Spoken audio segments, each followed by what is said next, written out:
میرے نبی پاک صلی اللہ علیہ وآلہ وسلم تشریف لے جا رہے تھے کہ ایک آواز آئی، یا رسول اللہ۔ آپ نے دائیں بائیں دیکھا تو کوئی انسان نظر نہیں آیا۔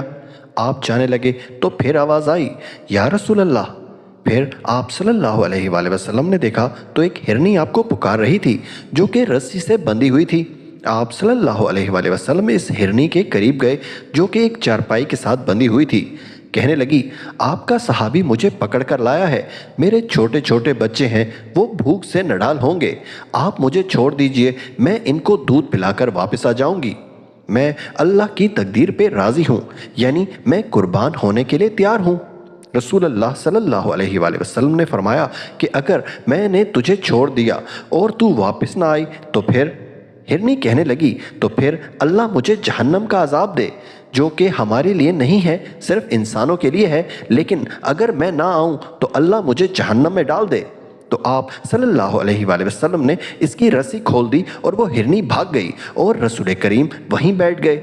تھوڑی دیر گزری تو آپ صلی اللہ علیہ وآلہ وسلم نے دیکھا ہرنی پہاڑ سے اتری اور جہاں رسول کریم تشریف فرما تھے وہاں آ گئی اور کہتی ہے، یا رسول اللہ، میں حاضر ہوں۔ رسول اللہ نے ہرنی کو باندھا اور وہیں بیٹھ گئے۔ کچھ دیر گزری تو وہ صحابی واپس آئے جو ہرنی کا شکار کر کے لائے تھے۔ وہ آپ صلی اللہ علیہ وآلہ وسلم کو دیکھ کر حیران رہ گئے کیونکہ آپ مدینہ سے تھوڑا باہر رہتے تھے۔ یا رسول اللہ، آپ یہاں کیا کر رہے ہیں؟ تو آپ نے فرمایا کہ ایک کام ہے۔ صحابی نے فرمایا کہ جی حکم کریں۔ آپ صلی اللہ علیہ وآلہ وسلم نے فرمایا کہ یہ ہرنی مجھے تحفہ کر دو۔ صحابی نے کہا کہ یا رسول اللہ، میری تو جان حاضر ہے آپ پر، آپ ہرنی مانگ رہے ہیں؟ کہا بس مجھے یہ ہرنی چاہیے۔ کہا یا رسول اللہ، یہ آپ کی ہے۔ تو آپ صلی اللہ علیہ وآلہ وسلم نے ہرنی کی رسی کھول دی اور اس کو تھپکی دے کر فرمایا، جا اپنے بچوں کے پاس چلی جا۔ دوستو، سچ نجات دیتا ہے اور جھوٹ ہلاک کرتا ہے۔